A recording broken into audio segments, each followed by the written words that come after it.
Hello दोस्तों, I hope आप बहुत अच्छे होंगे। शिक्षा सर्वोपरि उत्तराखंड आपका हार्दिक स्वागत करता है इस चैनल पर। तो दोस्तों, अगर आप इस चैनल पर नए हैं तो आप इस चैनल को सब्सक्राइब कर सकते हैं। तो दोस्तों, यूकेएसएससी में आपका सिलेबस है पॉलिटिकल साइंस। उसमें एक टॉपिक लगा हुआ है नागरिकता, जिसका संबंध है संविधान के आर्टिकल 5 से 11 तक। उसी के संबंध में आज हम अपने टॉपिक को डिस्कस करने वाले हैं और अति महत्वपूर्ण प्रश्नों का इसमें हम समावेश करने वाले हैं। तो ये आपके लिए काफ़ी उपयोगी वीडियो है, तो इसे देखिए। आइए दोस्तों, पहला प्रश्न देखते हैं। नागरिकता अधिनियम 1955 के अनुसार निम्न में से कौन से तरीके हैं जिनके आधार पर एक व्यक्ति को भारत का नागरिक माना जा सकता है या एक नागरिक भारत का नागरिक बन सकता है? तो ऑप्शन देखिए और समझिए। जन्म से, वंश के आधार पर, पंजीकरण द्वारा, प्राकृतिक रूप में या क्षेत्र के आधार पर। तो इसमें से राइट आपको क्या लगता है? ऑप्शन एक 1 2 3 4 5, ऑप्शन दो 1 या 2, ऑप्शन तीन 1 2 3 5 या ऑप्शन चार 3 4 5। तो दोस्तों, आई होप आपने राइट आंसर सोच लिया होगा। तो दोस्तों, नागरिकता अधिनियम 1955 के अनुसार जन्म के आधार पर, वंश के आधार पर, पंजीकरण के आधार पर और क्षेत्र समष्टि के आधार पर कोई व्यक्ति भारत का नागरिक बन सकता है, बट वो प्राकृतिक रूप से भारत का नागरिक नहीं बन सकता है।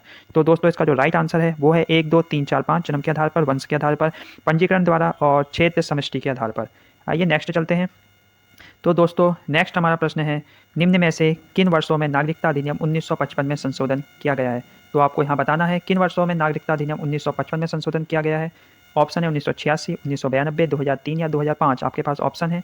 ऑप्शन है 2 3 4, 1 2 4, 1 2 3 4 या 1 2 3। तो दोस्तों, इसका जो राइट आंसर है वो है आपका ऑप्शन 3। नागरिकता अधिनियम 1955 का जो संशोधन 1986 में किया गया है, 1992 में किया गया है, 2003 में किया गया है और 2005 में किया गया है। तो 1986, 1992, 2003 और 2005, इसे याद रखना है, मोस्ट इंपॉर्टेंट प्रश्न है। नेक्स्ट है सबसे महत्वपूर्ण प्रश्न जो यूकेएसएससी द्वारा पूछा जाएगा। संविधान का निम्न में से कौन सा अनुच्छेद नागरिकता के बारे में हमें बताता है? आइए ऑप्शन देखते हैं। अनुच्छेद 333 से आर्टिकल 337, अनुच्छेद 17 से 20, अनुच्छेद 5 से 11 या अनुच्छेद 1 से 4। तो संविधान में से निम्न में से कौन सा आर्टिकल नागरिकता के बारे में बताता है? तो दोस्तों, आर्टिकल 5 से 11 तक संविधान में हमें नागरिकता के संबंध में जानकारियाँ प्राप्त होती हैं। तो नागरिकता का संबंध है आर्टिकल 5 से 11, इसे याद रखना है, मोस्ट इंपॉर्टेंट प्रश्न है। नेक्स्ट है, निम्न में से कौन भारत में नागरिकता के अधिकारों की रक्षा करता है? केंद्रीय कैबिनेट, संसद, सर्वोच्च न्यायालय या विधि आयोग? तो दोस्तों, आई होप आपने इसका करेक्ट आंसर सोच लिया होगा। तो दोस्तों, इसका जो करेक्ट आंसर है वो संसद। तो जो संसद है वो हमारे नागरिकता के अधिकारों की रक्षा करती है। आइए नेक्स्ट चलते हैं। नेक्स्ट है, संविधान का निम्न में से कौन सा अनुच्छेद ऐसे भारतीय नागरिकों के अधिकारों को बताता है जो भारत से बाहर रहते हैं? तो ऐसे भारतीय नागरिकों के अधिकारों को बताता है जो भारत से बाहर रहते हैं। तो आपको बताना है आर्टिकल 7, आर्टिकल 10, आर्टिकल 8 या आर्टिकल 9। ऐसे भारतीय नागरिकों के अधिकारों को बताता है जो भारत से बाहर रहते हैं, बट वो भारत के तो हैं, बट वो किसी वजह से, चाहे वो जॉब की बात हो या स्टडी की बात हो, वो देश से बाहर रहते हैं। तो उनके संबंध में यहाँ पूछ रहा है।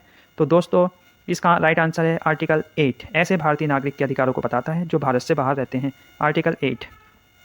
नेक्स्ट देखते हैं, सूची फर्स्ट और सूची सेकंड को सम्मिलित कीजिए तथा नीचे दिए गए कूटों की सहायता से सही उत्तर का चयन कीजिए। तो आइए दोस्तों देखते हैं। इसमें है ऐसे नागरिकता से संबंधित प्रावधान। आइए इसे देखते हैं। तो ऐसे नागरिक के अधिकार जो पाकिस्तान से भारत आया हो, तो वो किस आर्टिकल से संबंधित है? और ऐसे व्यक्ति जो स्वेच्छा से विदेशी नागरिकता ग्रहण कर ले और संविधान के लागू होने के समय नागरिकता किस आर्टिकल से संबंधित है? पाकिस्तान में प्रवास करके आए कुछ निश्चित भारतीय किस आर्टिकल से संबंधित हैं? और अनुच्छेद नागरिकता के अधिकार, तो आपको यहाँ मिलान करना है। आइए देखते हैं। इसका ऑप्शन जो राइट है वो है ऑप्शन 3। किस प्रकार है, आइए देखते हैं उसको हम। तो पहला देखते हैं, ऐसे नागरिक के अधिकार जो पाकिस्तान से भारत आया हो। तो इसका जो राइट है वो है आपका आर्टिकल 6। ऐसे नागरिक के अधिकार जो पाकिस्तान से भारत आया हो, उसके आर्टिकल 6 होगा। नेक्स्ट है, वह व्यक्ति जो स्वेच्छता से अपनी मर्जी से विदेशी नागरिकता ग्रहण कर ले, ये इंपॉर्टेंट है। वह व्यक्ति जो अपनी मर्जी से विदेशी नागरिकता ग्रहण कर ले, उसके लिए क्या आर्टिकल होगा? तो दोस्तों, उसके लिए आर्टिकल होगा आर्टिकल 9। क्या होगा दोस्तों? आर्टिकल 9। नेक्स्ट है, संविधान के लागू होने के समय नागरिकता। तो संविधान के लागू होने के समय नागरिकता किस आर्टिकल से संबंधित है? तो दोस्तों, वो है आर्टिकल 5 से, इसे याद करना है।